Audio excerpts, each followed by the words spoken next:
O que a morte significa para você? Eu vejo três mortes. Eu vejo a morte do cérebro como um fenômeno biológico, a morte do corpo e a morte do significado social. Eu desejo verdadeiramente morrer nesses três momentos ao mesmo tempo, porque eu desejo que a morte me encontre sempre, sempre viva. Esse é um desejo. A morte, o renascimento ou a última iniciação, ela, na realidade, o nosso ciclo menstrual nos prepara para isso.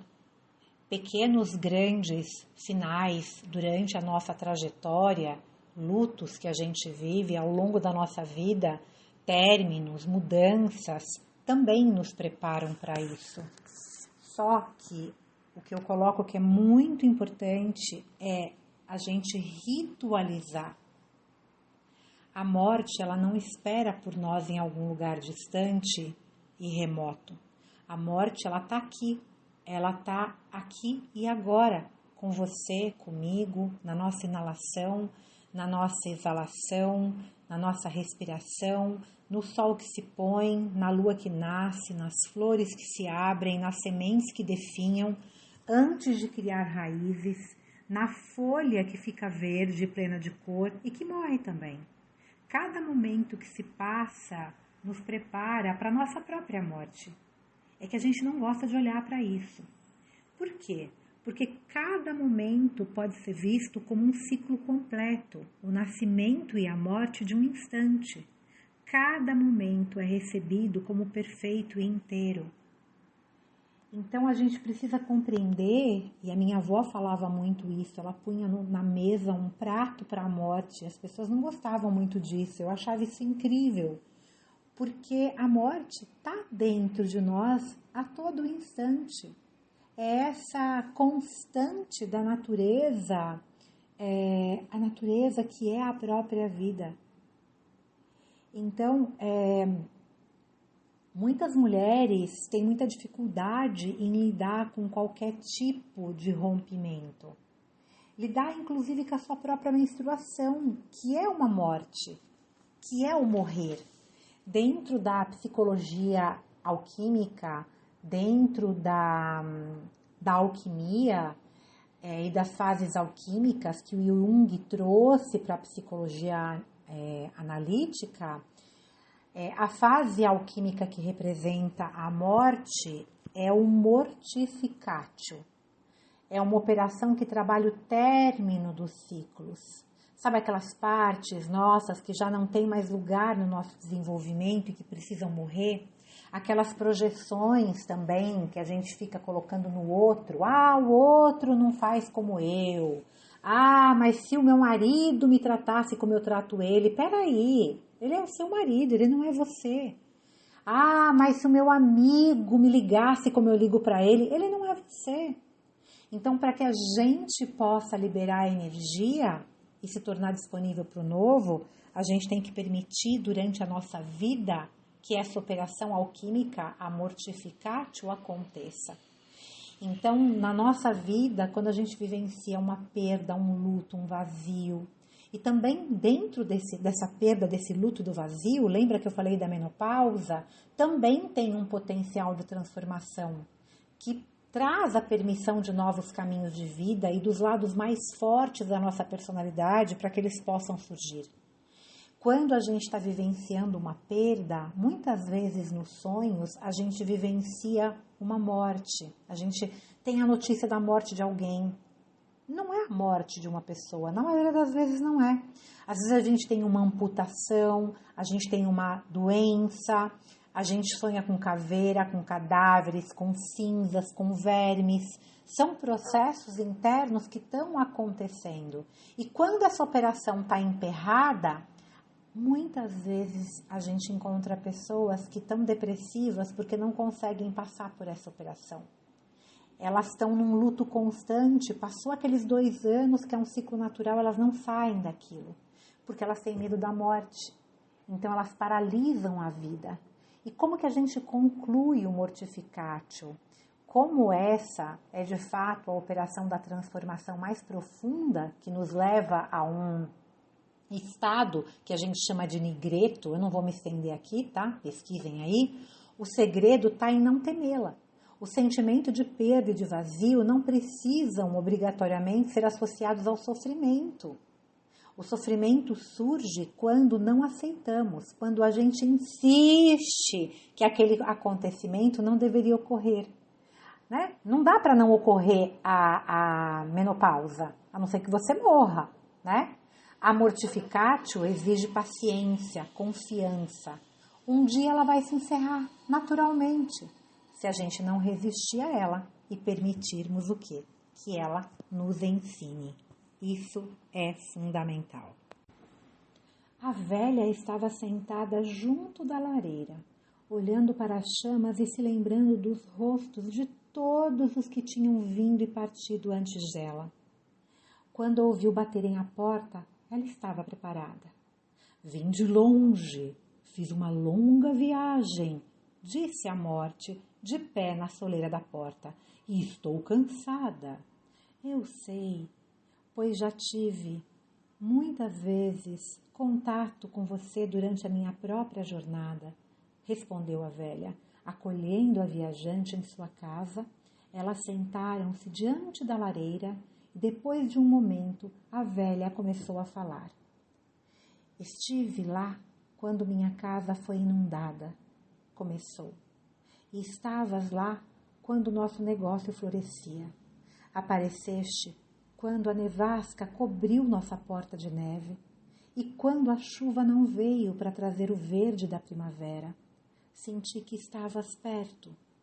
Estiveste no quarto comigo quando fiquei doente. E enquanto amigos chegavam e partiam, ficaste por tempo. Quando minhas crianças adoeceram, me fizeste companhia. Quando perdi minha beleza, tive seu apoio. Quando me sentia solitária, me consolaste. Ano passado mesmo, envolveste em teus braços o meu marido e acalmaste sua dor. Eu me encontro contigo a cada vez que respiro, continuou ela, a cada dia que passa, no final e no princípio de cada estação, nas folhas que morrem no outono e nos rebentos verdes que brotam através da neve do inverno. Tu me ensinaste a diferença entre temer e estar pronta. A velha havia falado por muito tempo. Respirou fundo uma última vez, sorriu e estendeu a mão para a morte. Vamos caminhar juntas, amiga, pois agora a trilha me é familiar e já conheço o caminho.